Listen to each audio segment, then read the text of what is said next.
श्री शिवाय नमस्तु भयम। दोस्तों, जैसा कि आप सभी लोग जानते हैं कि 27 जनवरी 2026 यानी मंगलवार को पड़ रही है माघ मास की शुक्ल पक्ष नवमी तिथि। और दोस्तों, यह वह तिथि है जो माघ मास में पड़ने वाली सबसे बड़ी तिथि है, क्योंकि यह मंगलवार के दिन पड़ रही है और इसका बहुत ही बड़ा और विशेष महत्व होता है। पूज्य गुरुजी ने कहा है कि अगर कभी भी मौका लग जाए और माघ महीने की नवमी तिथि मंगलवार को पड़ जाए तो आप लोगों को एक छुटकी काला तिल वाला उपाय तो अवश्य ही करना चाहिए। इन दोनों का संयोग बहुत ही कम आता है। इसी के साथ में गुरुजी ने अपनी शिव पुराण कथा में बताया है कि इस दिन आपको एक छुटकी काला तिल वाला उपाय तो आपको अवश्य ही करना चाहिए, क्योंकि ऐसा दिन पूरे साल में सिर्फ एक ही बार आता है।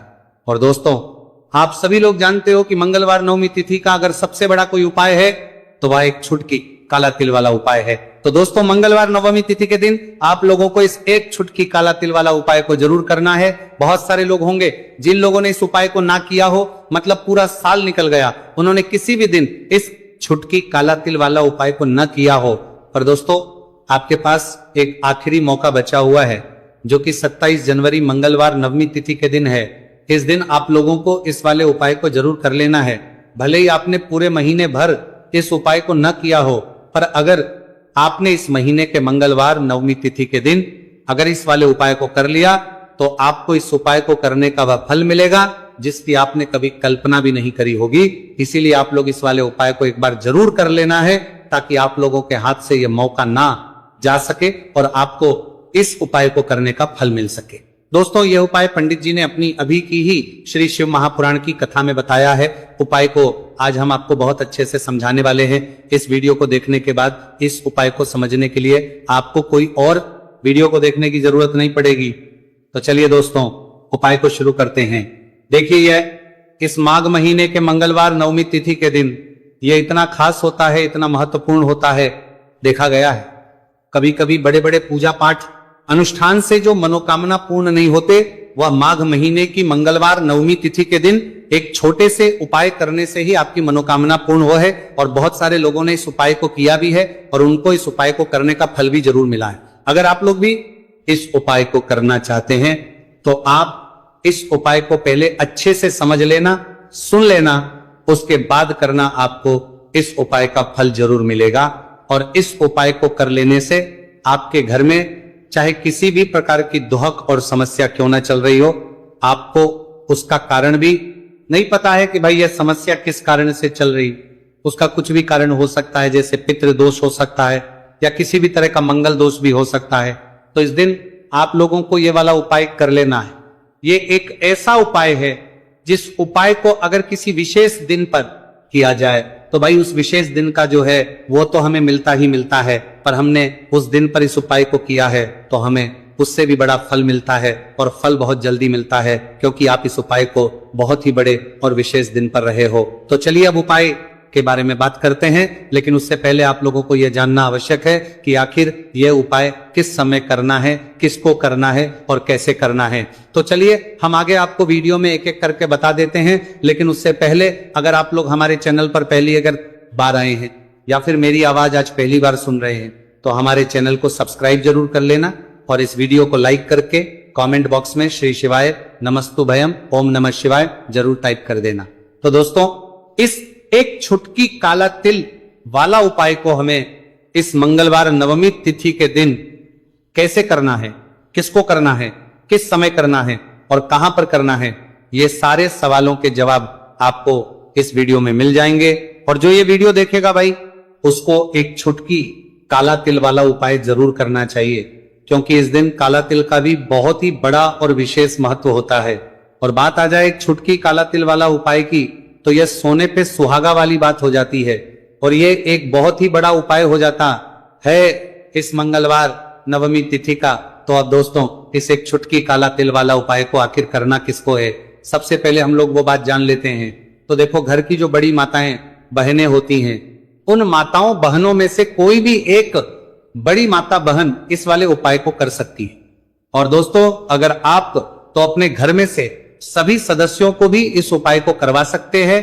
अगर किसी व्यक्ति की खुद की कोई मनोकामना है खुद की कोई दुख और परेशानी है जो कि वह अपने लिए ही करना चाहता है इस वाले उपाय को, तो वह खुद अपने लिए भी कर सकता है। बाकी अगर कोई घर में से ऐसा है जो कि अपने पूरे घर परिवार की सुख और शांति के लिए यह वाला उपाय करना चाहता है तो भाई वो भी कर सकता है, उसमें भी कोई दिक्कत वाली बात नहीं है। कहने का मतलब है कि इस उपाय को हर एक सदस्य भी कर सकता है और पूरे घर परिवार के सदस्य के लिए घर की बड़ी माताओं बहनों में से कोई एक माता बहन भी कर सकती है। माताएं बहनें अगर घर में उपस्थित ना हो या वह यह वाला उपाय ना कर पा रही हो तो फिर घर का कोई बड़ा सदस्य भी इस एक छुटकी काला तिल वाला उपाय को कर सकता है, चाहे फिर वो पुरुष ही क्यों ना हो, उसमें कोई भी दिक्कत वाली बात नहीं है।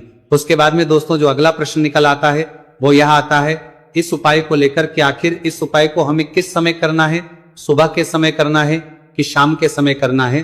तो देखो इस वाले उपाय को आप लोग सुबह के समय भी कर सकते हो और शाम के समय प्रदोष काल में भी कर सकते हो। अब अगर आप पूछो कि भाई सब सबसे उत्तम समय कौन सा रहेगा इस एक छुटकी काला तिल वाला उपाय को करने का, तो हम आपसे बस यही कहेंगे कि इस उपाय को आप सुबह के समय करेंगे तो ज्यादा बेहतर होगा। बाकी अगर प्रदोष काल शाम के समय भी करेंगे तो भी अच्छा होगा, उसमें कोई भी दिक्कत वाली बात नहीं है। तो अब दोस्तों जो अगली सबसे बड़ी और महत्वपूर्ण बात आती है वो ये आती है कि सुबह अगर हम उपाय को करेंगे तो हमें कितने बजे से लेकर कितने बजे तक के बीच में करना है, और शाम के समय प्रदोष काल में करेंगे तो हमें कितने बजे से लेकर कितने बजे के बीच में करना है।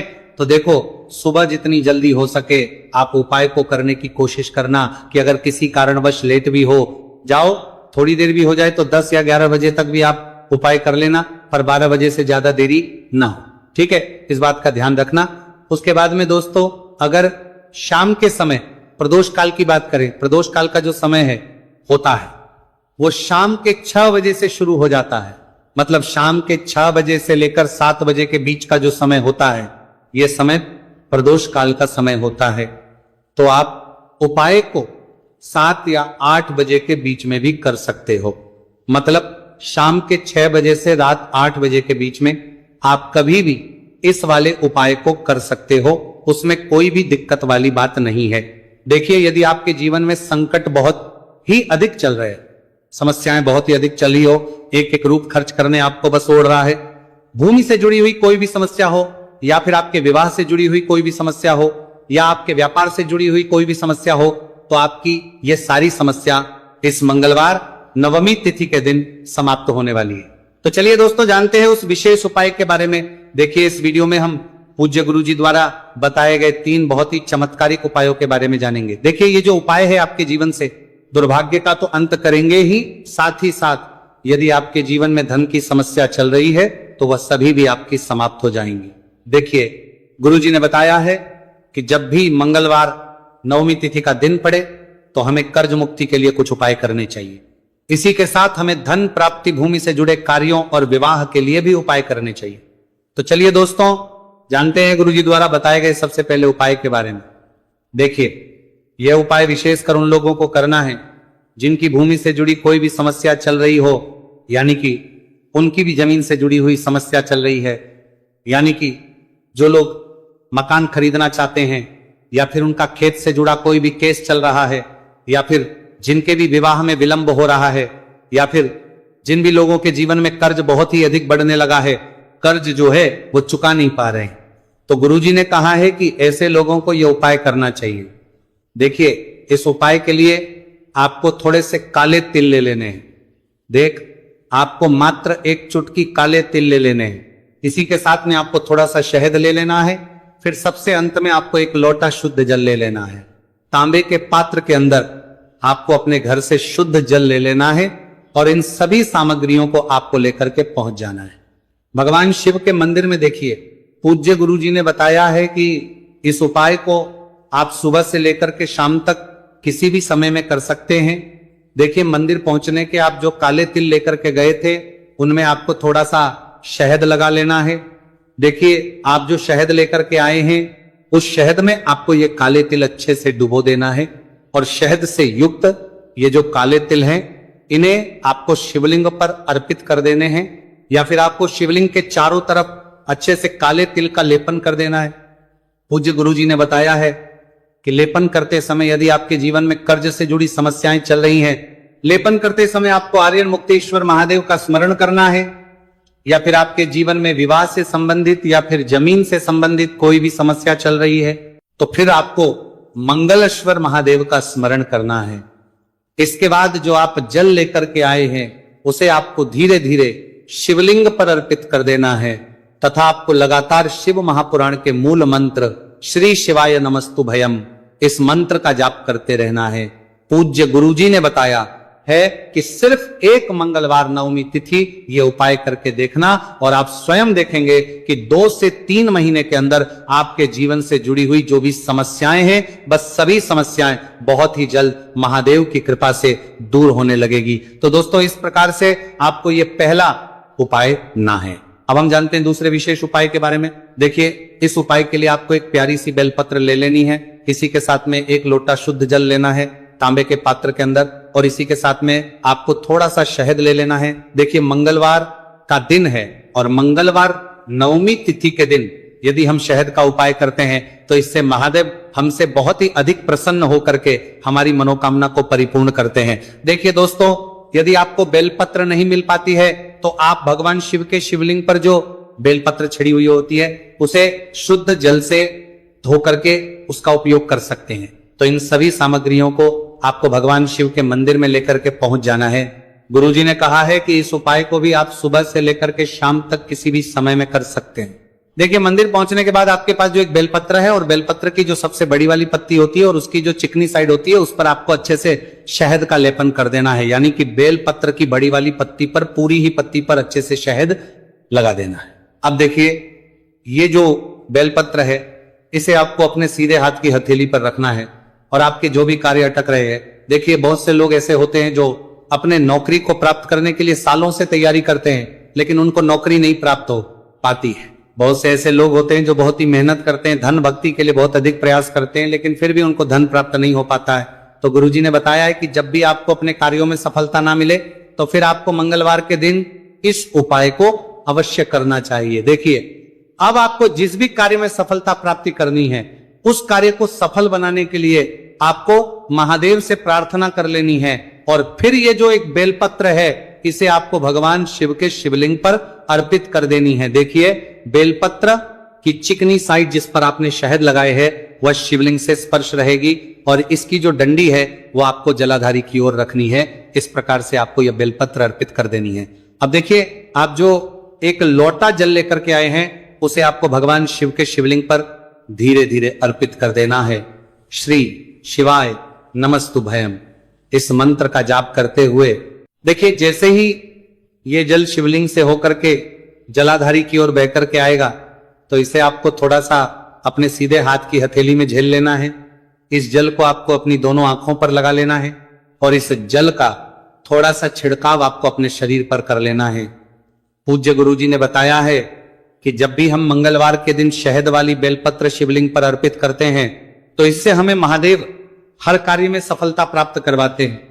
यदि हमें अपनी मेहनत करने के बावजूद भी पर्याप्त मात्रा में सफलता नहीं मिल पा रही है तो गुरुजी ने कहा है कि आपको मंगलवार नवमी तिथि के दिन यह चमत्कारिक उपाय अवश्य ही कर लेना है।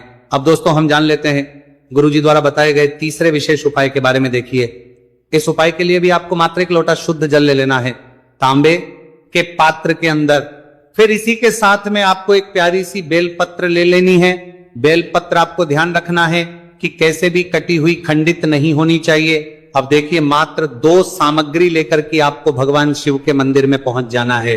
पूज्य गुरुजी ने बताया 2 सामग्री है कि ये उपाय विशेषकर उन लोगों को करना है जिनकी कोई भी विशेष मनोकामनाएं जो कई दिनों से परिपूर्ण नहीं हो पा रही है, चाहे वे विवाह से संबंधित हो, नौकरी से संबंधित हो, व्यापार से संबंधित हो, चाहे किसी भी प्रकार की मनोकामना है जो परिपूर्ण नहीं हो पा रही है, तो उसके लिए आपको यह उपाय करना है। देखिए, इस उपाय को भी आप सुबह से की शाम तक किसी भी समय में कर सकते हैं। देखिए, मंदिर पहुंचने के बाद सबसे पहले तो आप बेलपत्र लेकर के आए हैं, उसे आपको अपने सीधे हाथ की हथेली पर रखना है, और आपको महादेव से प्रार्थना करनी है कि हे मेरे महादेव, मेरी ये जो मनोकामनाएं बहुत दिनों से अधूरी है, मैंने कई प्रकार के उपाय कर लिए हैं, कई प्रकार के व्रत कर लिए हैं, लेकिन अभी तक मेरी मनोकामना परिपूर्ण नहीं हो पाई है।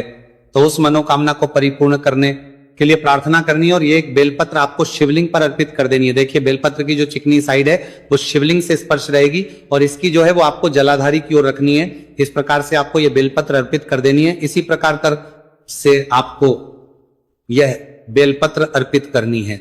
अब देखिए आप जो एक लोटा शुद्ध जल लेकर के आए हैं इसे आपको धीरे धीरे शिवलिंग पर अर्पित कर देना है। इस मंत्र का जाप करते हुए देखिए जल अर्पित करते हुए आपको कम से कम 11 बार श्री शिवाय नमस्तु भयम या फिर ओम नमः शिवाय इस मंत्र का जाप कर लेना है।